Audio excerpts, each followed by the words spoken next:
Hey guys, আসসালামু আলাইকুম। তোমরা সবাই কেমন আছো? আশা করি তোমরা সবাই ভালো আছো।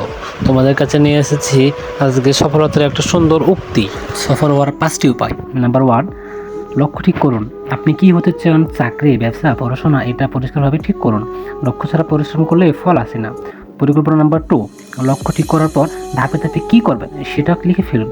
বড় লক্ষ্যকে ছোট ছোট ধাপে ভাগ করুন। পরিকল্পনা নাম্বার 3, প্রতিদিন অল্প হলেও কাজ করুন। একদিনে অনেক কাজ করে 3 দিন বসে থাকার চেয়ে প্রতিদিন একটু করে কাজ করা ভালো। লক্ষ্য নাম্বার 4, সময়ের মূল্য বুঝুন। অপ্রয়োজনীয় মোবাইল, ঘুম,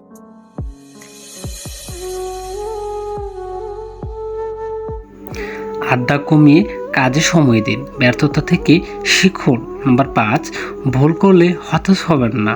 ব্যর্থতাও এক ধরনের অভিজ্ঞতা। ধন্যবাদ।